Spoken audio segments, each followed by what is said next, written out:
Today we're going to talk about the derivative of a function.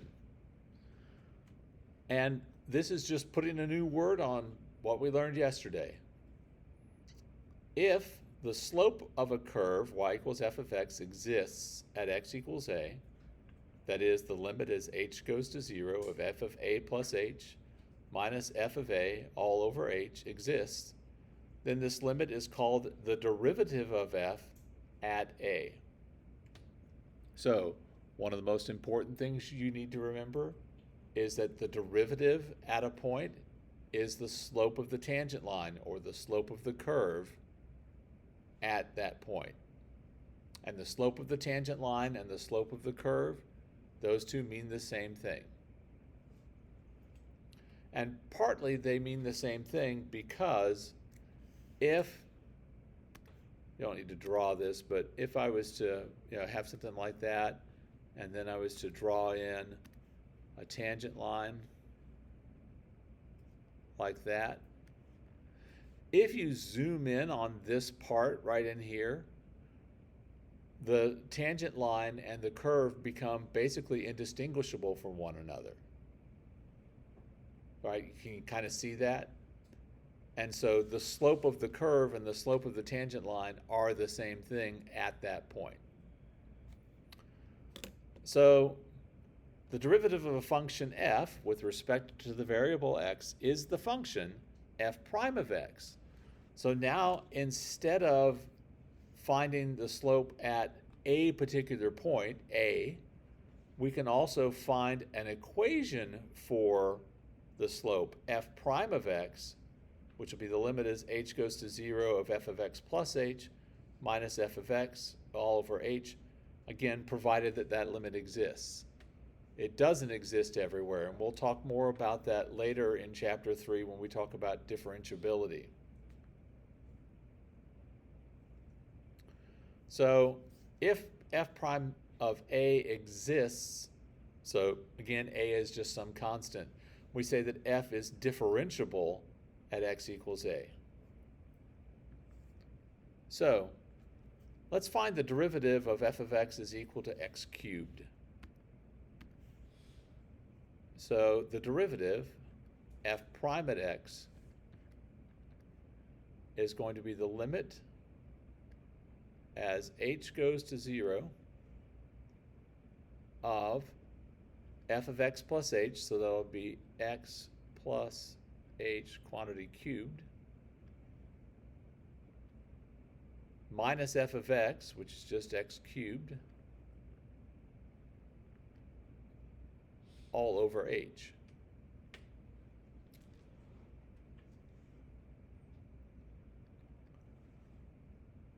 So that'll be equal to the limit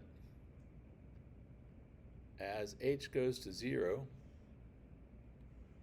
of, if you cube x plus h, you get x cubed plus 3x squared h plus 3xh squared plus h cubed, and then we have a negative x cubed all over h. It doesn't come up very often, but I'm just curious, did you guys ever learn Pascal's triangle for raising a binomial to higher and higher powers? We talked about it a little bit, but not very much. Okay, gotcha. It's not a huge deal. It comes in handy if you're raising, something like x plus 5 to the 8th power. It's a lot faster than actually multiplying it times itself 8 times. So if we simplify the numerator, this becomes the limit as h goes to 0. The x cubes drop off, and we've got 3x squared h plus 3xh squared plus h cubed all over h.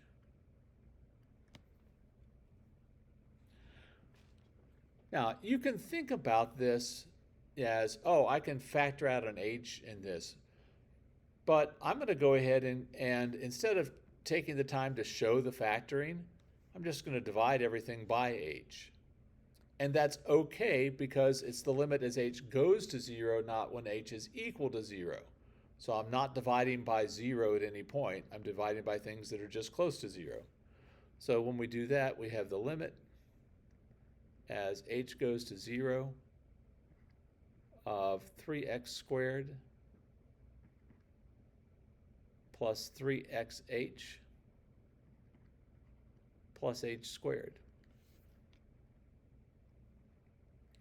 And as h goes to 0, those second and third terms both will go to 0, so I'm left with 3x squared.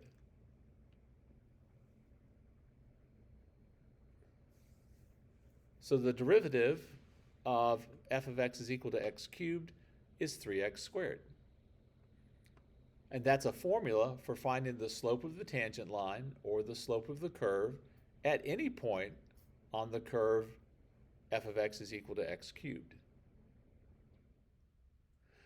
This is the primary definition of the derivative. There are a few occasions where it's nice to use what's called the alternate definition. Just completely bluntly, you'll almost never see this on the AP exam, and it's useful sometimes, but not all the time. Your book will occasionally ask you to use the alternate definition. On a quiz or a test, I will never ask you to use the alternate definition. If you want to, you may, because like I said, there are some cases where it's a little bit easier, but you never have to. So here we say that the derivative of the function f at the point x equals a, f prime at a, so this is at a particular point, is the limit as x approaches a of f of x minus f of a over x minus a. So that's like Fermat's method. It's just written a little bit differently. You're changing the x value instead of changing what you added to your x value. So, and I'm going to change this to a 4. So for f of x is equal to the square root of x, let's use the alternate definition to find f prime at 4. So f prime at 4 will be, if we look back at this, we want the limit as x approaches that. So the limit as x approaches 4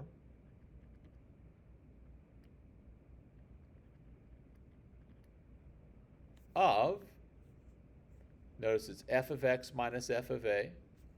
So f of x is the square root of x minus the square root of 4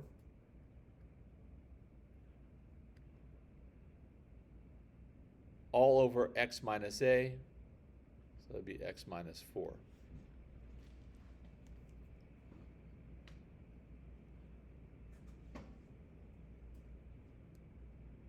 In order to get anything done with this, if you substitute in right now, you get 0 in the numerator and 0 in the denominator, which, as we've discussed previously in class today, that doesn't have any meaning. So we got to do something else. And what we do is we multiply by the conjugate of the numerator. That is the square root of x plus the square root of 4 over the square root of x plus the square root of 4. You can, if you want to, change it to 2, but I usually just leave it as the square root because it's an extra step to change it to the 2. I just leave it like this and then go, okay, that'll be the limit as x approaches 4 of, when I multiply these together, square root of x times the square root of x for a positive value of x is just x. And then I'm going to have a positive square root of 4x. And then I'm going to have a negative square root of 4x. and then I'm going to have a negative 4.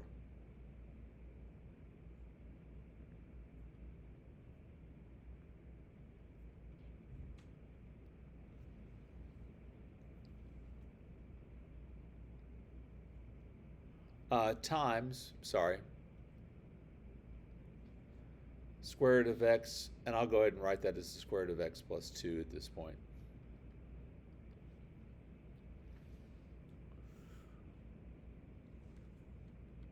So now we'll have the limit as x approaches 4 of, the numerator will be x minus 4.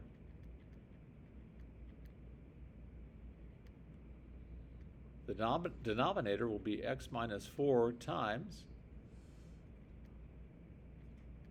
the square root of x plus 2.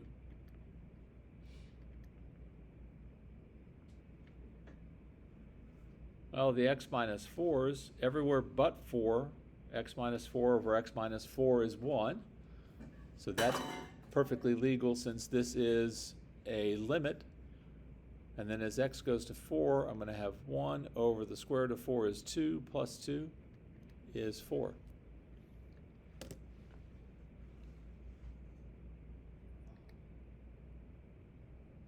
So that's a way to use the alternate definition. When you're using either one of the definitions of the derivative, when you have a square root plus or minus another square root, the way to get rid of it is to multiply by the conjugate. Now, notation for the derivative. There are lots of different notations for the derivative. You may ask, why are there so many? It's because, historically, calculus was invented, if you will, in two different places at approximately the same time. Newton doing work in Great Britain and Leibniz doing work in, I believe, in Germany. I'm not positive of that. So to honor both of them, we have kept both of their ways of writing it. Okay, so you can write the derivative as f prime of x. You can just write it as y prime. Sometimes it's a lot less writing. Mathematicians are notoriously lazy. Okay, and so they'll write it like this. They'll also sometimes write it this way. This is Leibniz notation, dy over dx. And the reason he wrote it that way is he started off with the slope is delta y over delta x, right? And then he said, I'm going to make those infinitesimally close to one another. I don't want to call it delta y and delta x anymore. I want to talk about something really small. So he changed it to dy over dx. You can call it df over dx. You almost never see this one. That is probably the least used one on this chart by a long way. Fact is, after today, I'm not sure you'll ever see it again. You can also write it this way, and this, the d over dx, is saying take the derivative with respect to the variable x of f of x. So on this one, the d over dx is an operator, like a square root or the sine of, right? It's saying, this just says take the derivative of what comes after it. So this is take the derivative of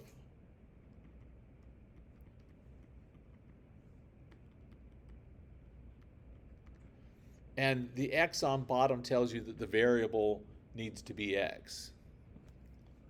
We don't get into multivariable calculus. That's usually a third semester college class, but it's important that we keep track of what variable we're using. All right, so one of the things that we should be able to do is estimate a graph of the derivative. So if we're looking at this thing, right, what we want to think about is, well, what would the tangent lines look like? And I'm going to start with the easiest one. Right here at 4, It looks to me like a tangent line would be like that, right? And the slope of that little bitty line that I drew in is pretty darn close to 0, right? This, by the way, is far from an exact science when you're just doing it by hand. So don't freak out. Don't spend 3 hours trying to make it perfect. It's an approximate graph of what the derivative looks like. Okay, there's also a place up here. It's not quite at this point, which is at 2, but maybe a little bit to the left of that, where it looks like the slope is 0 also, right? I like to pick those out. So a little bit to the left of 2 looks like the slope is 0.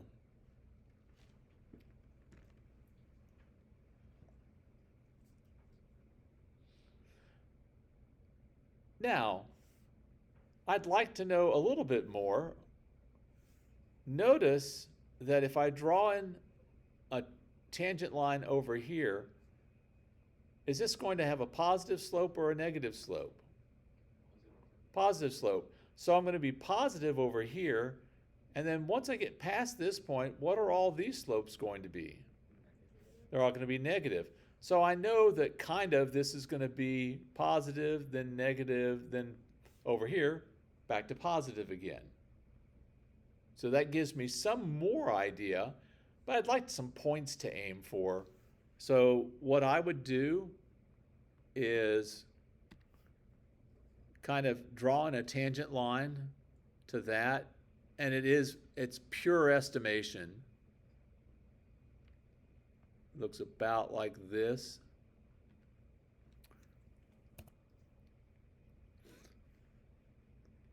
You want it to just kind of skim that point, and it looks to me like it goes up 2 and to the right 1. It may go up a little bit more than 2. So I would say the slope at x is 0 is probably just a little more than 2. And again, this is not an exact science.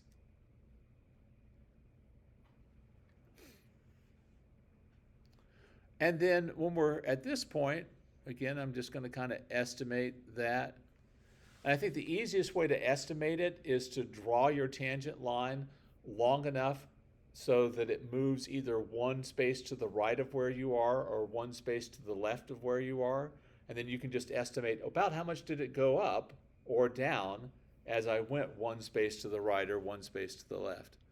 So if I look up here, between these 2 points, it went to the right 1 and it went up, I don't know.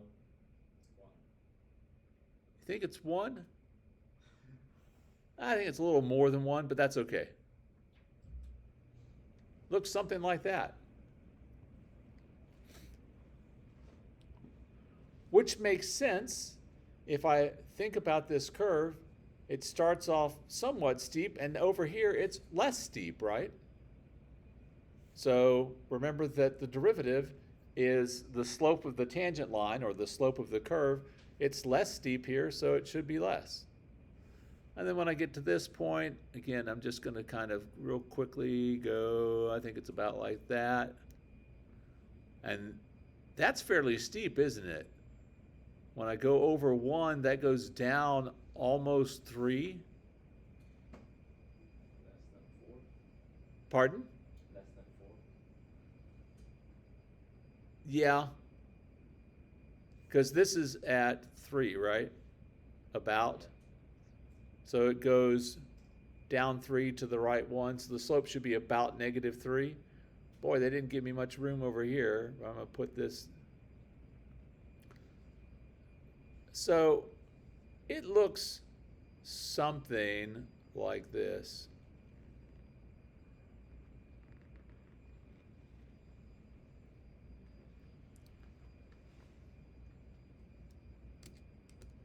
Most often on the AP exam, when you get a question like this, they'll give you the graph of f, and then it'll be multiple choice. They'll give you 4 choices. Which of the following could be a graph of the derivative of the original function? you're generally not going to be asked to try and sketch your own on an AP exam. All right, then one last thing. We can also estimate a derivative numerically. So use the following table of values to estimate f prime at 3.2. Well, 3.2 is somewhere between 3 and 4, right? So the average rate of change of f on the closed interval from 3 to 4 is going to be equal to 30 minus 26 over 4 minus 3. Well, that's just negative 4, right? So on this interval, the average rate of change, oh, sorry, positive 4. Thank you. The average rate of change is 4. So we can say, well, I don't know exactly what's happening at 3.2, but I think it may be close to that. Because that's a fairly small interval. Now, do I have any confidence at all that it's exactly equal to 4? No. Could it be way different than that? Yeah, it could be crazy different from that. Partly because I don't know what's happening in between 3 and 4. In between 3 and 4, my graph may go way up and then come way back down. Or it could squiggle. It could do any kinds of things. This is the best estimate we can give. Okay? The smallest interval that contains that point is going to be the best estimate you can give. All right?